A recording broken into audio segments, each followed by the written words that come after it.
Uhawe ikaze mu kiganiro inyigisho za Bibiliya. Muri iki kiganiro tugenda turaba ibice by'ivyanditswe muri Bibiliya yera ijambo ry'Imana, tukarimbura insiguro yavyo. Ni ikiganiro gitanga inyigisho z'ivyanditswe vyera mu kiringo c'imyaka 5. Inyuma y'icigwa turaguha inomero woturonderako igihe wogira ico ugomba guterera canke kubaza. Kaze twumvirize kandi twigishwe.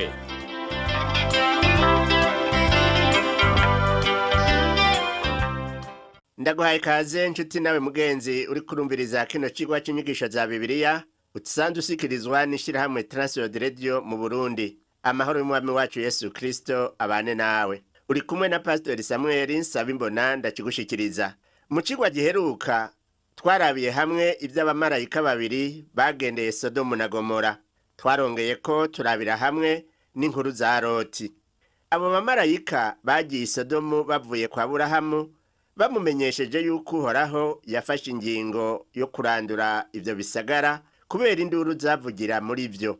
Izo nduru Uhoraho yavuga yuko zari zabaye umurengera. Aburahamu yari yafashe akanya ko gusabira ikigongwe ivyo bisagara kugira ngo abagororotsi n'abanyakibi ntibarandurirwe hamwe.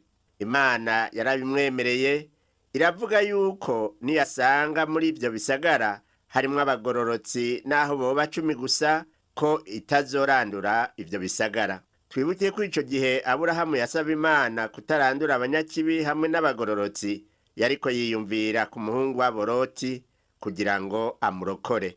Umutima nk'uwo wa Aburahamu wo gusabira abandi niwo wari umutima wa Yesu Kristo, kuko igihe cyose yama yitwararika gusabira biwe.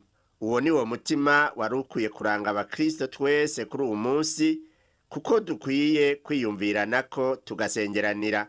Abo bamarayika bamaze gushika i Sodomu, twarabonye yuko Loti yabasanganiye, arabagobera ngo baze kurariwe. Naho vyaciye kure ngo bavyemere, bamaze kugondozwa barakevya, binjira mu nziwe, abaronderera amazimano, abacumbishiriza imitsima itambiwe bararya. Mu cigwa c'uwu munsi tubandanya kuvugana ivyerekeye Loti hamwe n'abo bamarayika babiri. Turaza kubona kandi ivyaha vy'i Sodomu vyatumye harandurwa. Amajambo tuja kwishimikiza tuyasanga mu gitabo c'Itanguriro igihimba ca 19, turahera ku murongo wa 4 tugeze mu gihimba ca 20 ku murongo wa 13. Reka rero tubanze dusome imirongo ya 4 na 5 yo muri iki gihimba ca 19. Haravuga ngo, maze batararyama abagabo bose bo muri ico gisagara cy'i Sodomu bakikiza iyo nzu, uhereye ku bakuru n'abato, abantu bose bavuye impande zose. Bahamagara Loti baramubaza bati, abagabo binjiye iwawe muri iri joro bari hehe? Basohore tubonone. Igihe Loti yagenda kuba muri ico gisagara, ntiyamenye ubwoko bw'igisagara agiyemwo ubwo ari bwo. Amaze kugishikamwo, yasanze abantu baho bakora ibintu biteye isoni. Yavyaye abana, abahungu n'abakobwa. Aho yari yubatse ihema ryiwe, yashobora kubona amabarabara meza, inzu nziza, n'ibindi vyiza muri ico gisagara. Yabona kandi abari ku mabarabara, ariko bishoboka ko atamenya ico bakora. Bisa nuko bakora ivyaha mu mpisho. Ariko ico gisagara cakorewemwo ibiteye isoni vyinshi. Nico gituma Imana yahisemo kukirandura. Rero turabe ingaruka y'icyaha. Muri California y'Epfo hari ishengero rigizwe n'abagabo bahuza ibitsina, kandi n'umupasitori w'iryo shengero ari muri abo bahuza ibitsina. Rero Imana ntaho yemera ishengero nk'iri, ahubwo rikwiye kuranduka. Mwikete Paulo yandikiye Abaroma arababwira ati, nuko tuvuga iki? Mbega twame dukora ivyaha kugira ngo ubuntu bw'Imana bugwire? Aho ni mu gihimba ca 6 umurongo wa 12. Ntushobora kuba umukristo hanyuma ngo ugume ugenda mu caha. Ni kosa rikomeye, eka mbere nibamba ry'umururazi. Imana ntihimbagwa n'abahora mu vyaha, ariko ihimbagwa n'abava mu byaha byabo. Abantu b'i Sodomu n'i Gomora bakora ibyaha biteye isoni bituma Imana isenyura ibyo bisagara. Nawe nshuti yanje, ntuharire uvuga ko Yesu yakiriye abanyabyaha. Egome yarabakiriye, ariko ihweze intumbero yari afise, nuko yariko ararondera kubahindura. Akarorero, igihe bazana umusambanyikazi kuri Yesu, yarahindutse, ntiyongera gukora ibyo yahora akora. Igihe naho Yesu yagendera umutoza kori, n'uwo mutoza kori nawe yarahindutse, mbere asubiza ibyo yari yaranyaze abanyagihugu. Igihe rero wihaye Yesu, ubicaremwe gishasha. Benshi biyumvira ko kubera turi mu gihe gitandukanye n'icya kera, ntibizomera nk'uko byari ico gihe ca Loti. Ariko mugenzi, nagomba kukubwira ko Imana itigera yihanganira icyaha.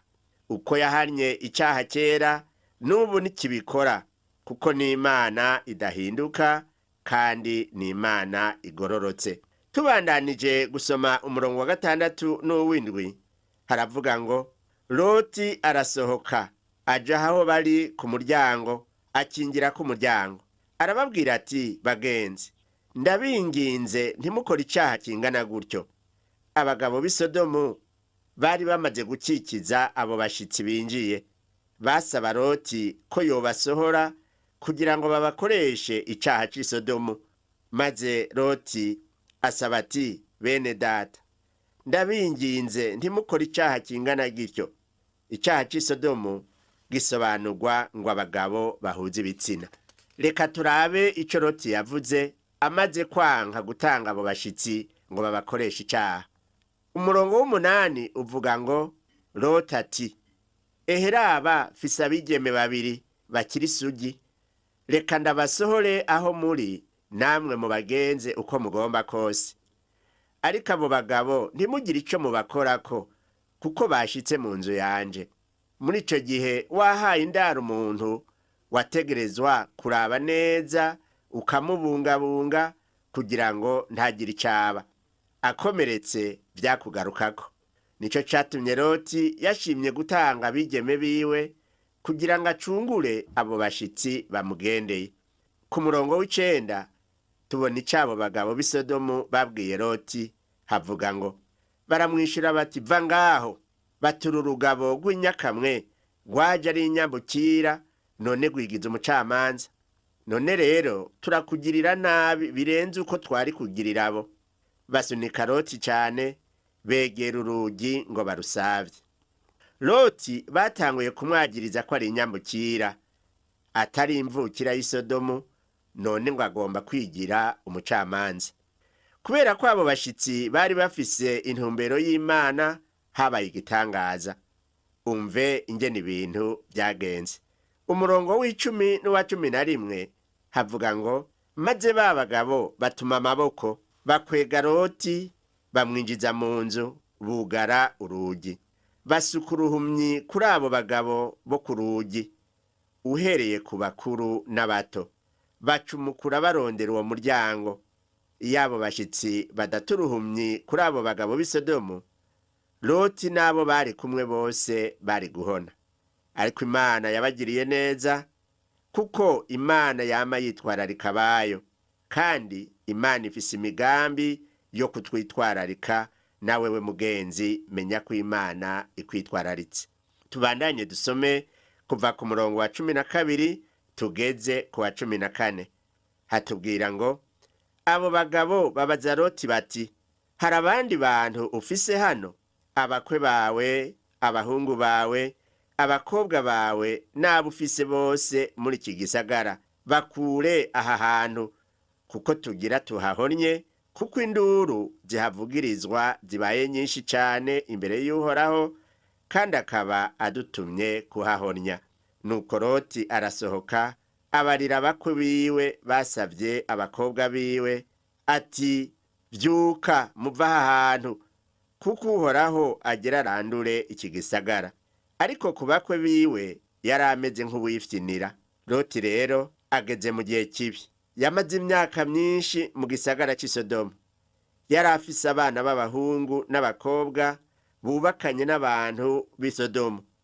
Igihe Uhoraho yamubwira ko akwiye kuva muri ico gisagara, yaciye agenda ku bakwe arababwira ati, ingo tuve hano, kuko Imana igiye kuhahonya. Abo bakwe biwe baciye bamutwenga baramushinyagurira, kuko bagira ngo Loti ariko arifyinira. Yarahabaye kandi igihe kirekire, biyumvira ko ibyo ababwira ari ukujajura canke ari bikino. Turabona ko Loti ataranguye igikorwa c'Imana muri iki gisagara, kandi yari umugororotsi, ariko ntiyashoboye kuvuga ubutumwa muri ico gisagara. Nta muntu n'umwe tubona yazanye ku Mana, nta butumwa yavuze muri ico gisagara c'i Sodomu. Kandi ivyo nico kimwe n'ubu munsi, hari abakristo benshi batinya kuvuga ijambo ry'Imana aho baherereye. Nshuti yanje mugenzi, asanga uri umukristo, shira amanga yo kuvuga ubutumwa bwiza ku batabuzi. Kandi ibisagara vy'i Sodomu n'i Gomora ko yabiciriye kw'iteka, akabicira k'urubanza rwo kubikomvomvora, bigasigara ari umunyota, ikanabishirako kuba akabarore canke akarorero k'abazogenda batubaha Imana. Yararokoye Loti. Loti yabaye umugororotsi, yababazwa cane n'ingeso z'isoni nke z'abatayirinda. Ubisomye neza usanga ayo majambo yerekana ingene Loti yarizwa cane n'ivyariko birabera muri ico gisagara c'i Sodomu. Loti ntabwo yigeze anezererwa no kuba i Sodomu, kuko yamana akabonge k'ivyaha vy'i Sodomu. Ubu rero agiye kuva muri ico gisagara ata muntu n'umwe w'imvukira y'i Sodomu bajanye, uretse umugore wiwe n'abakobwa biwe babiri. Somye ku murongo wa 15 n'uwa 16 havuga ngo, umutwenzi utambitse b'abamarayika bahutagiza Loti bati, va hasi ujane umugore wawe n'abakobwa bawe bompi bari hano, kugira ngo ntuhonere mu guhanwa kw'iki gisagara. Maze agifufura, abo bagabo bamufata ukuboko n'uko umugore wiwe n'abakobwa biwe bompi. Uhoraho amugiriye ikigongwe, bamukurayo bamuterera inyuma y'igisagara. Loti aharugwa nk'umuntu w'Imana utaravye ibindi bintu yoba yarakoze. Umuntu asomye igitabo c'Itanguriro gusa yokwibaza ko Loti atari umugororotsi, ariko Petero amwita umugororotsi. Avuga ati Loti yabaye umugororotsi kuko yakurikiye Aburahamu. Loti yizera Imana, atanga amashikanwa. Imana yamugiriye ubuntu, hanyuma nawe arayizigira. Nico gituma Imana yamukuye mu gisagara c'i Sodomu cagira kiranduke. Eka n'uwo munsi Imana iriteguye kugukura mu caha niwayizigira. Umurongo wa 17 kugeza ku wa 19 tubona havuga ngo, bamaze kubakurayo, umwe muri bo aravuga ati, hunga ntupfe, ntukebuke kandi nturuhe uhagarara utararangiza iki kiyaya cose, hungira kuri iriya misozi ntuhone. Loti arabishura ati, oyaye mugenzi suko, raba umusavyi wawe ungiriye imbabazi zigwiriye, wonkiriza ubugingo. Erega sinoba ngihunga ngo shike kuri iriya misozi, ico cago kitaranshikako kikanyica. Turabona ko Loti ubwiwe atagomba kuva muri ico gisagara. Yarabona ko atari gushobora gushika ku musozi yabariwe n'umumarayika imbere yuko icago kimushikira. Ariko Imana, nshuti yanje, nawe irakubwira guhunga kugira ngo ntupfe, kuko igiye kurandura iyi si n'ibiyiriko. Nta buhungiro buriho atari muri Yesu Kristo. Usomye ku murongo wa 20 ubona ko Loti yagomba guhungira ku gasozi gatoya kitwa Sowari, kandi niko yagiyeko. Uwo murongo wa 20 uvuga ngo, raba kariya gasagara niko kari hafi ko guhungiramwo, kandi ni gato. Ehe nyemerera mpungireyo. Mbega sinsavye ikintu gitoya kugira ngo nkize ubugingo? Aha rero Loti yarazazaniwe kuva i Sodomu, bituma yinjira mu ngorane zikomeye. Reka turabe ingene Sodomu na Gomora byaranduwe. Tubona ibintu bibiri igihe Imana yarandura Sodomu na Gomora. Kimwe cerekeye umugore wa Loti dusoma ngo, ariko muka Loti amukurikiye akebuka inyuma acahinduka inkingi y'umunyu. Uwo n'umurongo wa 26. None kubera iki muka Loti yahindukiye akaraba inyuma? Hari ibintu bibiri byatumye muka Loti ahindukira akaraba inyuma. Icambere yaravye inyuma kuko atagomba kuva i Sodomu. Yarakunda igisagara cy'i Sodomu kandi yarakunda n'umugabo wiwe Loti, ariko yakunda Sodomu kuruta uko yakunda umugabo wiwe Loti. Nico gituma atagomba kuvayo, ariko naho bisa nuko yavuye mu gisagara cy'i Sodomu, umutima wiwe wowo wagumyeyo. Ubu munsi hari abakristo benshi bavuga ko bagomba kubona umwami Yesu, bavuga ko bakunda Imana, ariko ibyo bavuga ntibihwanye n'ibyo bakora. Usanga abakristo benshi bibagora kuvyuka mu gitondo ngo bagende gusenga. Hari n'abirabira amateleviziyo, bakaraba amafilime, bakigira mu nkino ku munsi wo kuja gusenga, bakaca bibagira kuja mu rusengero. Ariko nshuti yanje, nagomba kukubwira yuko igihe umwami azozira utazoronka umwanya wo kuraba televiziyo, kandi ntuzosubira kudandaza canje kuja kwinonora imitsi, eka n'ibindi byo gusamaza nk'uko bigusamaza uyu munsi. Ariko uzosiga byose, uheze ugende uhagarara imbere ya Yesu aheze agucira urubanza. Nagomba rero ndakubaze ikibazo nshuti yanje, mbega byo kubabaza mu mutima wawe usize byose ngaha ku isi? Erega kuba ku isi ndazi ko biryoshe. Nico gituma hari bamwe batonezererwa no gusiga byose, rero boshima kugumaho. Muka Loti yahindukiye inyuma kuko yumva hari ibikorwa akwiye kuguma akora. Ikindi kintu catumye ahindukira inyuma, ntiyumviye Imana, kuko Imana yari yavuze iti hunga ntupfe, ntukebere inyuma. Ariko Loti we ntiyakebereye inyuma kuko yizeye Imana. Umugore wiwe wewe ntiyumviye Imana, ntiyari umwizigirwa, kandi ntiyashoboye kuva mu gisagara. Kubera ico rero yaciye ahinduka inkingi y'umunyu. Mugenzi twumviriza, nagomba kukubwira ko umunsi uzogera aho Imana izorandura isi. None hunga ntupfe, uhungire kuri Yesu. Loti rero yavuye mu gisagara cy'i Sodomu ata kintu na kimwe afise uretse umutima wiwe n'abakobwa biwe babiri. Ubuzima bwiwe bugereranywa n'abantu benshi batamenya icaha mu bugingo bwabo. Abantu nk'abo rero Imana izobacira urubanza. Imbere yuko turangiza iki gihimba ca 19, reka turabe ico Aburahamu yiyumviriye kuri ibi byose byabaye.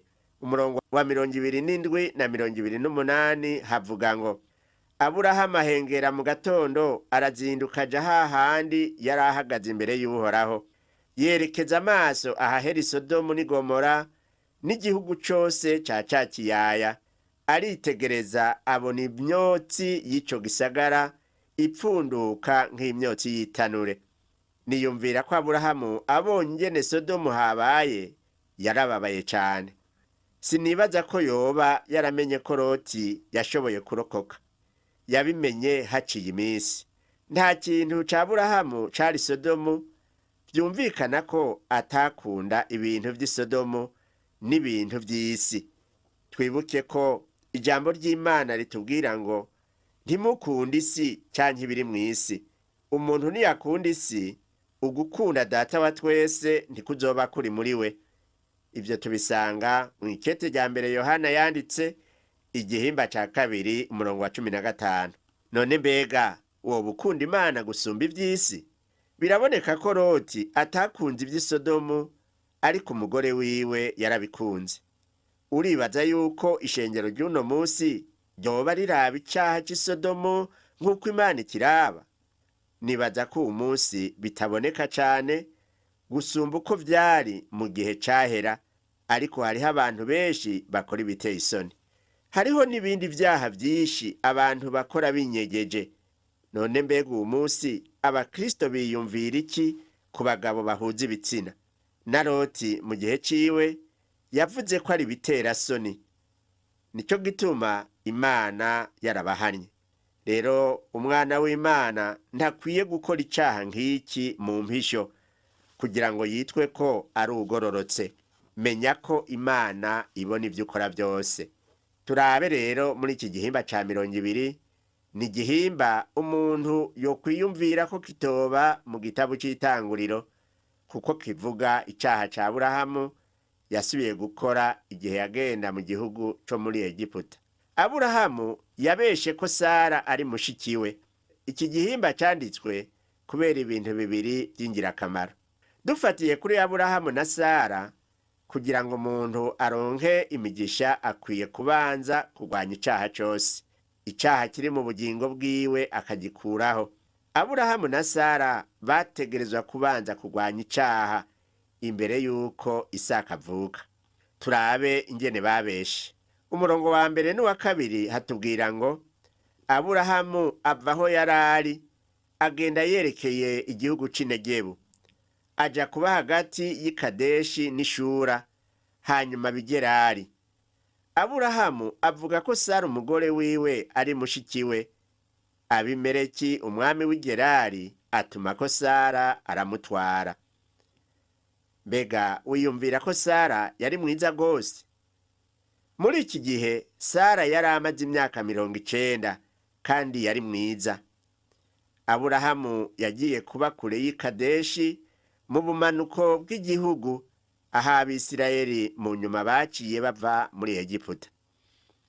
Aburahamu yagiye i Gerari, aho niyumvira ko atarakwiye kuja, kuko hatumye abesha ko Sara atari umugore wiwe ahubwo ari mushikiwe.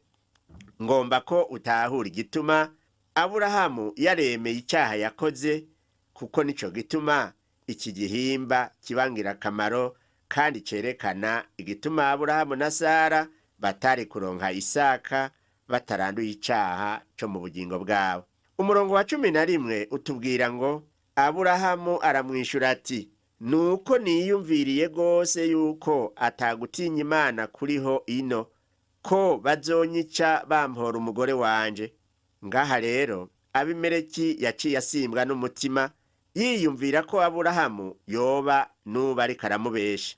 Aburahamu kandi ico gihe ntiyizigiye Imana. Yiyumviriye ko abantu b'Igerari batazi Imana, ariko yasanze Abimeleki azi ikibi n'iciza. Abimeleki yabonye ko Aburahamu ariko aramubesha. Umurongo wa 12 uvuga ngo, kandi niko ni mushikanje, ni mwene data ariko si mwene mama, maze namugize umugore wanje. Aburahamu amaze kubona ko ikinyoma kitafashe, yaciye avuga ko Sara batavukana gose, ahubwo ari mwene se.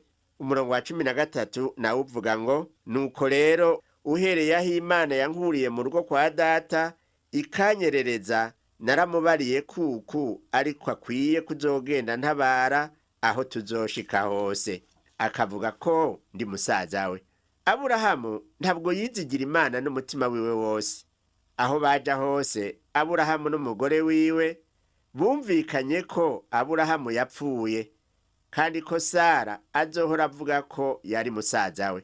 Ivyo rero bagenda barabikoresha aho baja hose. N'igihe bagenda muri Egiputa naho nyene bavuga gutyo. Iki caha cabo cari gikwiye kurandurwa imbere yuko Imana yishura isengesho rya Aburahamu mu kubaha umwana. Isaka ntazovuka icaha cabo co kubesha kitaranduwe. Mbega n'abakristo bangahe batorandura icaha mu bugingo bwabo co babera intambamyi kuronka imigisha? Kugira ngo uronke umugisha w'Imana ukwiye kubanza kwitandukanya n'icaha icari cyo cyose. Ntituronka imigisha iva mu ishengero, kuko tutatura icaha kiri mu bugingo bwacu. Nshuti yanje, niba ugomba imigisha n'imihezagiro, ukwiye kwatura icaha cawe. Mu cigwa kizokurikira tuzorabira hamwe ingene Isaka yavutse nk'uko Imana yari yabisezeraniye Aburahamu.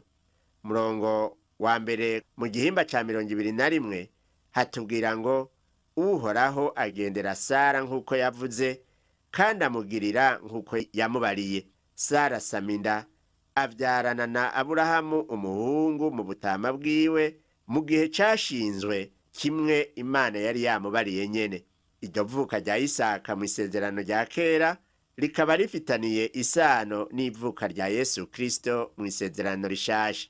Isaka yavutse mu gihe cashinzwe n'Imana nk'uko igihe gikwiye gishitse. Imana yatumye umwana wayo yavyawe n'umugore kandi yavutse aganzwa n'ivyagezwe, uwo ni Kristo Yesu. Ukuvuka kwa Isaka kwabaye igitangaza. Ni igitangaza kuko Aburahamu na Sara bari bashaje. Uko niko n'ukuvuka kwa Yesu Kristo kwabaye igitangaza kuko yavyawe n'inkumi itaramenya icitwa umugabo. Ukuvuka kwa Isaka kwabaye ukugitangaza. Rero dukwiye kumenya ko ukuvuka kwa Yesu Kristo gutangaje kutabaye gushasha mw'isi. Ukuvuka gutangaje kwabanje kuba mu isezerano rya kera nk'uko tubibonye kuri Isaka. Reka rero turangize iki cigwa dusenga Imana. Mana Data wa twese uri mu ijuru, turagushima kuri Imana ishitsa isezerano ryayo ikagwanira abayo kugira ngo ibarokore. Warakoze kurokora Loti, kandi turagushima ko wagendeye Aburahamu ukamushitsako isezerano. Ndasenga yakurikiye kino cigwa akirindiriye isezerano, nawe yihangane kandi biguhimbaye umushitse ku isezerano umutabare. Ndabisavye mu izina rya Yesu Mwami wacu, amen. Cigwa cacu cuno musi kigarukiye aho, naho ubutaha Mwami wacu Yesu Kristo aguhezagire.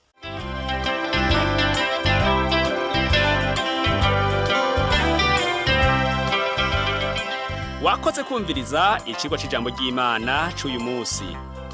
Ushobora kumviriza n'ibindi biganiro by'inyigisho za Bibiliya canke ukabikwega kuri uru rubuga rwa interinete rukurikira: http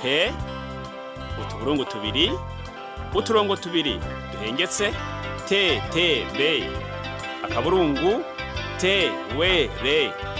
ttb/twr/org. Ushobora kumviriza ikiganiro cyo muri indwi canke ugafyonda ahanditswe ngo rondera ukurikije itariki kugira ngo wumvirize ikiganiro camaze kurengana. Ushobora no gufyonda ahanditswe ngo rondera ukurikije ivyanditswe kugira ngo wumve ibiri muri ico gice cy'ivyanditswe byera ugomba. Ufise ico wunganira canke ubaza, twandikire. Email ni twr@gmail.com. Ushobora kandi kudusanga kuri Facebook yitwa Burundi. Ushobora no kutwakura kuri telefone yo mu biro. Inomero ni 22 24 26 57 mu masaha y'akazi. Canke kuri telefone ngendanwa inomero ni 69 67 12 77 79 74 19 93. Dusanga kandi kuri Whatsapp nimero ni 79 38 71 99. Yesu aguhezagire.